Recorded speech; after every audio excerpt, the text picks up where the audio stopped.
Hi, today I'd like to talk a little bit about the equipment that I use when I go to the gym. Now there's loads of different things out there. I'll talk about the belts that I use, the chalk, the straps, some wraps, and the various shoes that I use as well during my weight training sessions. Now the first one I want to talk about is my general footwear, so things that I use when I do upper body sessions, that I walk around with when I train clients, etc. Now, what I use is a New Balance Minimus. These have a really nice flat sole. It's also very thin, so you can get a good grounding on the floor when you're doing anything like overhead presses, even bench press to feel the floor, walking lunges, etc. Now, they're quite old. I got them about a year ago, maybe a bit less. I got them for £35 roughly on Amazon, so they're quite a good buy and quite a bargain. I would suggest that they're probably retailing anywhere between £50 and £70 now, but again, shop around, see what you can find. But these are certainly, I've had 2 pairs of these now, so they're a very, very good choice. Now, the next one I got, a year and a half ago, I decided to invest in some weightlifting shoes. Now, these lifting shoes, I looked at various different types. There was like the Power ones, the Reebok CrossFit ones, there's an Innovate one as well. But I settled on the Nike Romaleos in a nice, vibrant colour. There's lots of different ones. You've got red ones, black ones, gold ones, but I got these ones in particular.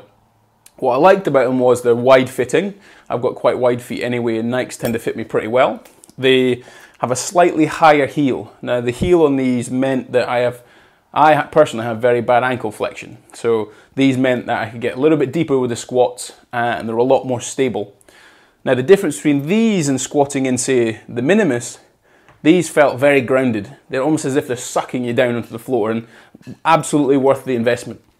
Now, you can get them in the UK for I think around £170. That's a pretty expensive pair of weightlifting shoes that really I only use for squatting. So luckily enough, I have a friend who's in America, and I got them for $180. So that's roughly £120, so a lot cheaper. I haven't tried the Power ones, however I think they're quite narrow, that's why I went for these. The Reebok ones do have better toe flexion, so you can do walking lunges. Typically, if I do lunges or any kind of split squat, then I do have to change back into my New Balance. It's a bit of a disadvantage if you're walking around with another pair of shoes, but definitely worth an investment, a pair of weightlifting shoes if you're a serious squatter. Now, the next thing that I do a little bit of powerlifting, and in powerlifting you can use a belt. So what I picked was a particular type of lever belt. So you do get the ones with the buckle. What I got was a Titan Toro, where it has a lever, so it opens up nice and easily, especially after a heavy set. These do add quite a bit to your lifts, certainly your deadlifts and your squats. It's the only real time I wear it. What I would suggest is to be able to cycle using the belt between not wearing it and wearing it, because wearing the belt will give you a fake core, essentially. So you also want to lift without the belt so that you do develop your transverse abdominis or your core strength. The next thing that I do use are straps. Yes, you're thinking, what a weakling, why are you using straps? But I am training to change my body aesthetically, so if my grip is the limiting factor, I will use wraps or straps to be able to help me at least a little bit to make sure that my back gets the full amount of work. One particular type of strap that I've used, or wrap, is this one called a VersaGrip. Now these VersaGrips, you can only get them in America, and unfortunately the postage and packaging is actually more than the VersaGrips themselves. Again, I'm lucky enough to have a friend over in the States where they managed to pick them up for me and send them over. They were about £25. I've honestly found these probably the best pair of straps that I've found using loads of different kinds. I've used very specific powerlifting wraps from APT. They're another American brand, and they're excellent, but these really have been the best multi-purpose wraps that I've got. Girls, they're very, very good because they can also substitute a bit of a glove, so they can stop you getting the calluses in your hands. But again, the shipping is just far too much to justify buying them and ship them over. I would suggest if you do have a friend who's going to America, maybe order these and send them to the hotel, but definitely well worth a purchase.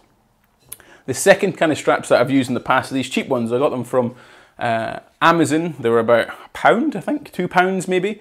I use these on front squats because my flexibility is not so good either. I also use these sometimes if I forget my VersaGrips, or I just generally just use these because they're quite good. Certainly cheap. I mean, £2 or £3 are really, really very good. Some of them you get padding on the inside. That does help the wrist because you can get a bit of burn on the wrist, but generally I use my VersaGrips, so I don't tend to use these too often. Now, the next one I want to talk about was chalk. You can get climbing chalk. You can go to various climbing shops, certainly in the UK, and they'll give you lots of different types. You get balls. What I would suggest is to get the blocks. Don't get the sort of powdered balls. The blocks are much better, and they can range from about £2 or £3. Very, very cheap, but they are quite messy, so some gyms typically say yes or no on those ones. The one alternative that I have found is quite good is liquid chalk. Now, I picked this one up on Amazon. I think it was on a deal for about £5, and it's, as you can hear, it's lasted me for quite a while, so definitely worth purchasing with this. Is it a placebo? Maybe a little bit, but it certainly makes it stronger when I'm doing things like chin-ups, when I'm doing one-arm rows, grip work where I'm not using my straps. Definitely worth a purchase.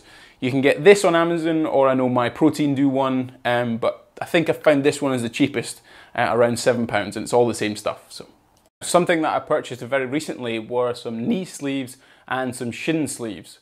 Now, the shin sleeves, these are McDavid ones, very, very comfortable. I got them in a large size. They're about £25, I think, for the pair. These stop your shins getting ripped to pieces when you're deadlifting very often. I tend to have, there's a small scab on my shin that I tend to rip off every time I do a deadlift, so I got me some of these to stop them bleeding all the time, which is quite good. I would suggest if you wear them often, they do smell a bit, so wash them at least after each gym session or every other week, certainly. The next thing that I bought quite recently, which I thought was very good, was a pair of knee sleeves. Now, these knee sleeves are from Rehab. I checked out quite a few different reviews online, and these were the best ones that I found on the reviews. They're about, I think, £30 for the pair, so they're a bit pricey, but definitely worth an investment. They keep your knees nice and warm, you feel really solid, certainly accompanied with some lifting shoes, and I really did feel quite snug and safe wearing these knee sleeves.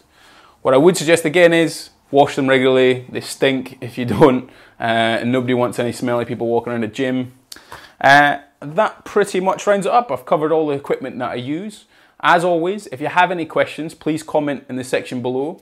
Please like me on Facebook, follow me on Twitter, and check me out on Instagram. Thanks.